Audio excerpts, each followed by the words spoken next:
Iya, silakan, Prof. Ya, soal meditasi dan urantia ya. Saya mau share sedikit ya pengalaman saya gitu ya.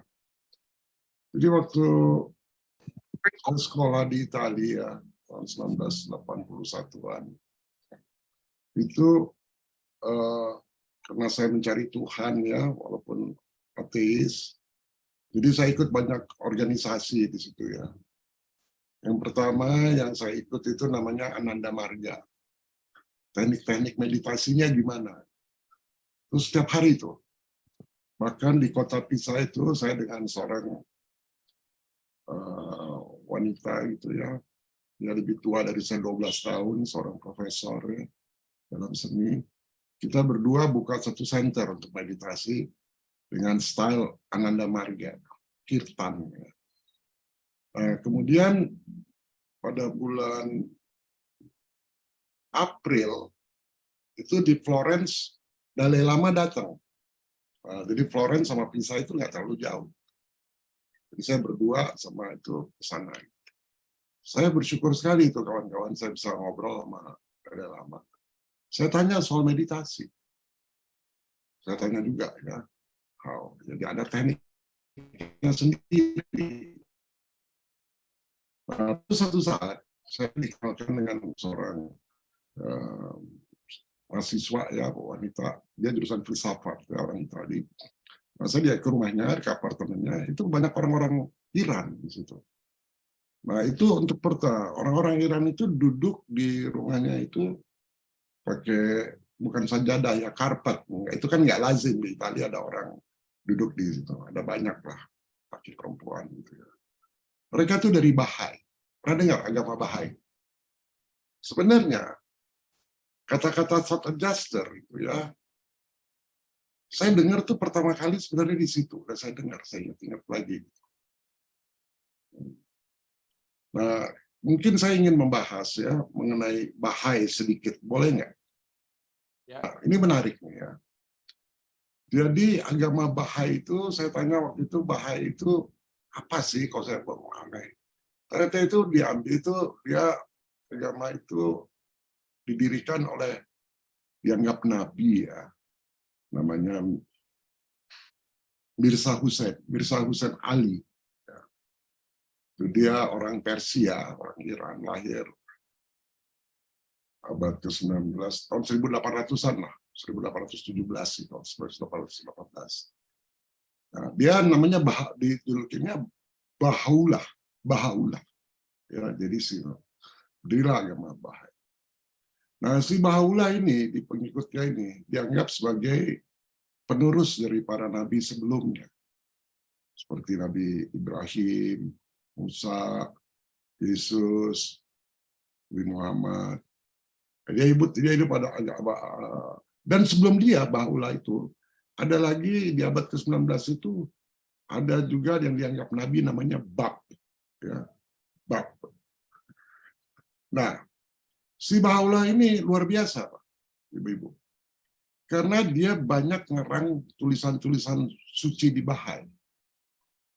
Jadi kalau kita biasa baca di Al-Quran, kitab-kitab, di sana itu ada namanya kitab Akdas. Lalu ada kitab ikan, pakai Q. Yang menarik sekali, ada satu kitab yang namanya kitab Advent. Ini sebelum agama Advent berdiri. Agama Advent 1854. Dia sebelumnya udah bilang namanya kitab Advent. Nah, di kitab Advent itu, dia ngajarin mengenai persatuan agama, perdamaian dunia, lalu rasialisme. Dia udah bicara mengenai kesetaraan gender. Dan dia juga free thinker gitu, mengenai kebebasan berpikir, mengenai ilmu pengetahuan, pendidikan baik, pendidikan yang baik. Tapi si Baha'u'llah ini nggak disambut oleh penguasa Persia ya. Jadi dia diasingkan, dia dipenjara selama hidupnya, lalu dia dibuang ke Agra, ya, ke Agra oleh penguasa Turki lah tahun 14 tahun setelah agama Advent dibuka gitu. Ya. Nah, jadi setelah dia mati, pengikut-pengikut Bala ini terus mengembangkan ajarannya, dan mereka sistemnya itu komunitas seperti Urantia. Dan mereka melakukan brotherhood ya, dengan proyek-proyek sosial dan kemanusiaan, mereka silence. Ya. Nah, sekarang mereka udah ada kira-kira di 200 negara. Nah, yang saya tertarik, mereka waktu itu saya bersahabat lah, masih Muhammad namanya itu ya. Saya belajar meditasi antara lain dari dia. Jadi pada waktu itu saya belajar meditasi style Buddha yang dari daerah lama, saya belajar dari Ananda Marga, dari Sri Sri Ananda Murti, dan saya belajar dari Bahai. Ya. Nah, di Bahai itu Pak, ada istilah thought adjuster, paras pikiran. Nah, menarik banget Pak, definisi mereka mengenai thought adjuster, dan kenapa istilahnya menjadi pelaras pikiran. Saya belum tahu pelaras pikiran ya, karena waktu itu di bahasa Italia. Mente adjudicante namanya, mente adjudicante, mind, pelaras mind ya. Dan itu konsepnya ya, konsep dia meditasinya atau teknik yang dia gunakan itu untuk membantu kita manusia untuk ini yang penting, mengorganisir pikiran. Nah, itu, mengorganisir pikiran. Kalau sudah diorganisir, maka pikiran kita itu akan jadi jelas. Jadi meditasinya itu dibedah banget. Apa itu meditasi? Meditasi itu bagaimana kita mengorganize pikiran kita, dan ketika kita organize pikiran kita, maka pikiran kita itu jadi jelas. Nah, dia jelasinnya tuh dengan diagram alur, kayak mind maps. Waktu itu berbeda mind maps. Itu satu ya. Jadi jelasinnya dengan diagram alur. Nah, dari situ baru dikasih kita teknik refleksi atau teknik meditasi. Teknik meditasinya itu kita fokus pikiran kita, ada dua tuh. Kita fokus ya pikiran kita untuk mengatasi, ini yang luar biasa, yang ada di Urantia. Kalau di Urantia dibilang lingkaran psikis, kalau di mereka bilang mengatasi kekacauan dan kebingungan mental. Jadi lingkaran psikis yang di Urantia, yang disebut lingkaran psikis, yang ada 7. Kalau di Bahai itu adalah kekacauan dan kebingungan mental. Saya pribadi lebih memilih istilah itu, lingkaran psikis. Berarti patron kita lingkaran psikis di 7, 6, 5, 4, 3, 2, 1 kan. Berarti kalau kita masih di 7 atau di 6, berarti mental kita ini kacau dan bingung. Itulah sebabnya ada pelaras pikiran.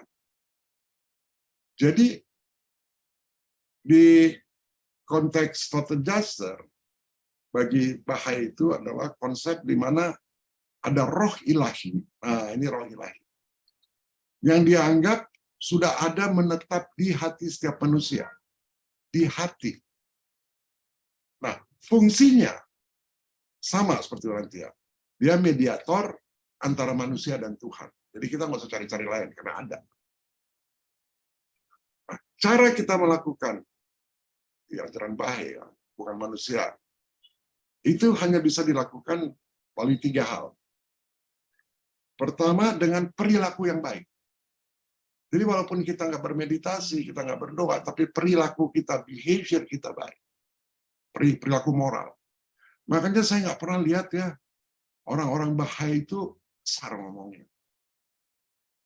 Kalau di Italia itu, bicara, dan kan berbahasa Italia, mereka udah warga negara Italia, lari dari Iran. Itu istilah wafangkulo, maaf ya, wafangkulo itu fuck you, itu normal. Istilah katso, gitu ya, itu katso itu. Ya itu istilah kotor lah ya, itu normal. Mereka nggak pernah ngomong, perilakunya beda banget dengan orang-orang yang beragama Islam yang lain. Langsung dia bisa lihat behaviornya, perilakunya itu terpancar, kelihatan suci lah kalau menurut saya. Saya kan waktu masih muda, rambut masih panjang. Ya. Malah mereka juga nggak lebih terlalu tua dari saya. Nah, jadi mereka lakukan jadi meditasi dan doa. Jadi yang mereka lakukan itu merupakan meditasi bagi mereka itu bukan pemahaman kita meditasi tutup mata itu enggak. Meditasi itu 24 jam sampai mereka tidur ya, itu dari perilaku moral. Luar biasa enggak tuh? Ya.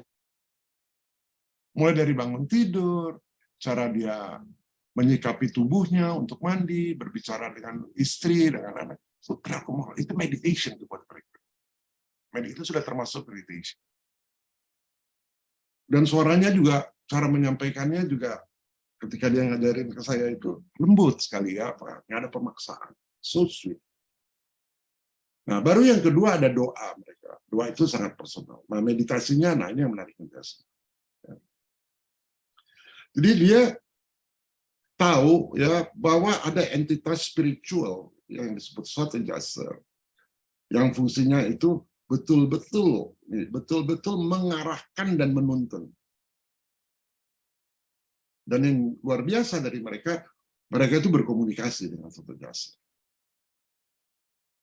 Karena dia tahu Thought Adjuster-nya ada di dalam diri mereka dan membantu mereka dalam menjalani hidup yang benar. So, ketika kita melakukan kontrak sama Thought Adjuster, kenapa? Kalau kita sudah melakukan 35 hari, lalu kita masih ada kesulitan, itu karena perilaku kita masih belum baik.